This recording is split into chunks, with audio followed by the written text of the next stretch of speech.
क्या आपने कभी एक्सपीरियंस किया है कि किसी स्किल, आर्ट, लैंग्वेज या सब्जेक्ट को सीखने की घंटों तक कोशिश की लेकिन फिर भी वो सीख न पाए बल्कि उल्टा रट्टा लगाने पर मजबूर हुए? If yes, here is the good news.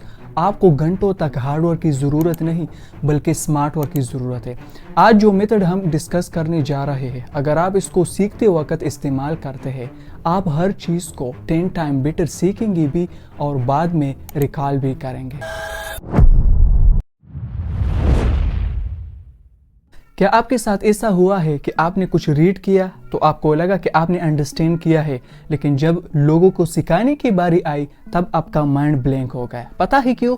क्योंकि किसी चीज़ को सीखना, अंडरस्टैंड करना और फिर उसे दूसरों को सिखाना दो डिफरेंट चीज़ें हैं। इनफैक्ट लर्निंग पिरामिड भी कहता है कि जिन इंफॉर्मेशन को हम सुनते हैं उन इंफॉर्मेशन को हम 5% सीखते हैं। रीड करने से 10%, ऑडियो या विजुअल से 20%, डिमॉन्स्ट्रेशन से 30%, ग्रुप डिस्कशन से 50%, प्रैक्टिकली करने से 75% और दूसरों को टीच करने से हम उन इंफॉर्मेशन को 90% सीखते हैं। मतलब जो इंफॉर्मेशन हम सीखते हैं और फिर उसे दूसरों को सिखाते हैं, हम उसको 90% सीखते हैं।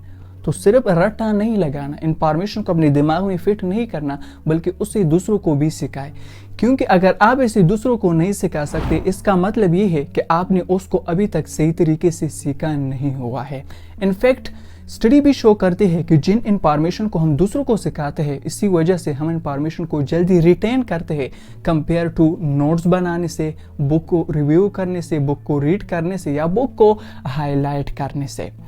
क्योंकि क्या होता है साइंटिफिकली कि जब हम इसे दूसरों को सिखाते हैं तब हम अपनी लर्निंग को रीइंफोर्स करते हैं, जिससे न्यूरल कनेक्शन मजबूत होती है, इंफॉर्मेशन ऑर्गेनाइज रहती है और ज़्यादा देर तक हमारे दिमाग में रहती है।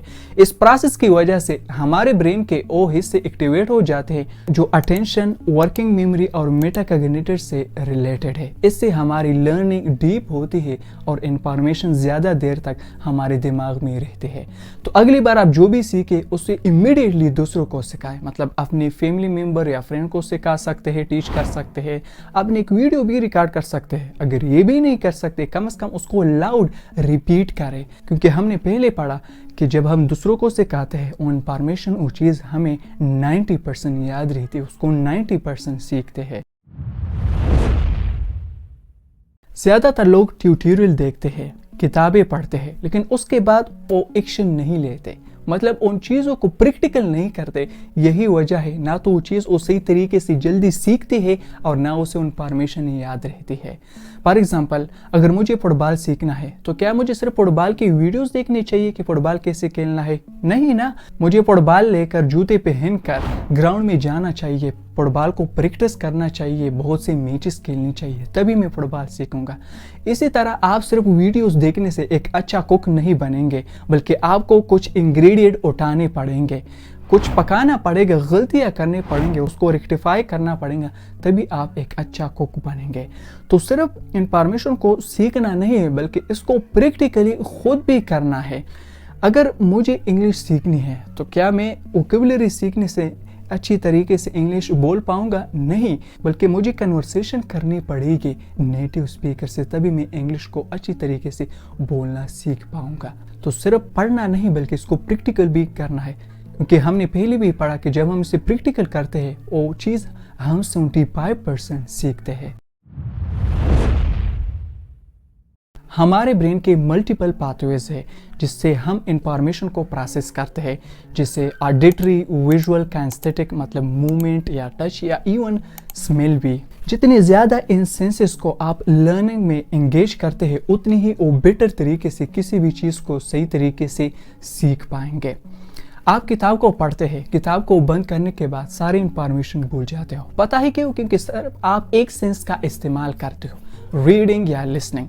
लेकिन जब हम अपनी दो सेंसेस का इस्तेमाल करते हैं, मतलब जब हम किताब को लाउड रिपीट करते हैं, जो हम बोलते हैं उसको रिपीट करते हैं लाउडली, तब हम इंफॉर्मेशन को अच्छी तरीके से सीखते हैं। क्योंकि हम दो सेंसेस का इस्तेमाल करते हैं, साइट और साउंड का।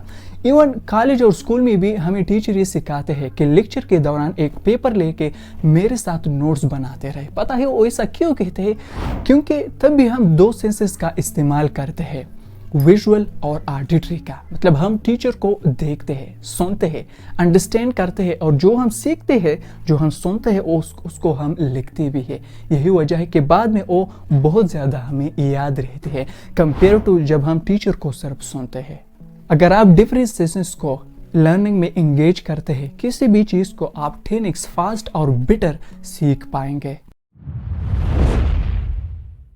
जब हम इंफॉर्मेशन को पढ़ते हैं या इस पे रट्टा लगाते हैं बगैर क्वेश्चन किए, इसको पैसिव एक्सेप्टेंस बोलते हैं। और पैसिव एक्सेप्टेंस डीप लर्निंग का दुश्मन है। सिर्फ इंफॉर्मेशन को रीड नहीं करना या सीखना नहीं है, बल्कि उसको क्वेश्चन करो, अपनी क्रिएटिविटी का इस्तेमाल करो कि ये ऐसा है तो क्यों है, ये इंफॉर्मेशन वैसी है तो क्यों है, इसका बेस क्या है। फॉर एग्जाम्पल, अगर मोबाइल में आप किसी आर्टिकल को पढ़ते हो तो सिर्फ उसको पढ़ना नहीं बल्कि उसको क्वेश्चन करो, अपनी क्रिएटिविटी का इस्तेमाल करो कि ये किसने लिखा है, किस बेस पे लिखा है, ये जो बात कर रहा है किस एविडेंस के बेस ये बात कर रहा है। याद रखना, अगर आप ऐसा करते हैं वो आर्टिकल आपको 50 to 60% याद रहेगी। अगर आप उसको सही तरीके से पढ़ते हैं वो आर्टिकल आपको पूरी याद रहेगी कंपेयर टू सिर्फ पढ़ने से। इंफॉर्मेशन को क्वेश्चन करने से हमारा ब्रेन एक्टिव मोड में चला जाता है कंपेयर टू पैसिव मोड, जहाँ पे डोपामिन भी रिलीज होता है और प्री फ्रंटल कॉर्टेक्स मतलब क्रिटिकल थिंकिंग और हिप्पोकैम्पस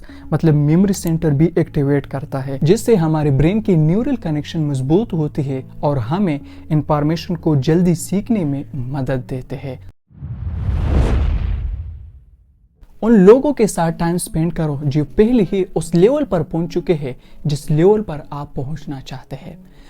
अगर एक शख्स को इंग्लिश लैंग्वेज सीखना है तो वो अगर इंग्लिश एकेडमी में महीनों गुजारेंगे ग्रामर रूल पर, वोकैबुलरी सीखने पर, वो इंग्लिश बोलना कभी भी नहीं सीख पाएगा। लेकिन अगर वो एक ऐसी कंट्री जाए कि जहाँ पे इंग्लिश बोली जाती है तो पता है वो कुछ ही महीनों के अंदर इंग्लिश बोलना सीखेगा। बिकॉज ऑफ एनवायरमेंट, जिस माहौल में आप वक्त गुजारते हैं वो आपको बहुत मुतासिर करता है, क्योंकि उस माहौल में वो शख्स नेटिव स्पीकर को देखता है, सुनता है, अंडरस्टैंड करता है और इंग्लिश में सोचता भी है। इसी वजह से वो इंग्लिश को जल्दी बोलना सीख लेता है। इवन अगर आप अपने बिजनेस को भी ग्रो करना चाहते हैं तो सक्सेसफुल एंटरप्रेन्योर के साथ उठना बैठना स्टार्ट करें, उसके सेशन को अटेंड करना शुरू करें, उससे मशवरा लेना शुरू करें। क्योंकि जब आप एक ऐसे माहौल में वक्त गुजारते हैं तब डिस्ट्रैक्शन नहीं होते, तब आप फजूल चीज़ों पर अपना टाइम वेस्ट नहीं करते। वो जो टाइम होता है प्रोडक्टिव होता है, क्योंकि जब आप इर्द गिर्द देखते हो तभी आपको मालूम होता है कि यार ये सीखना है।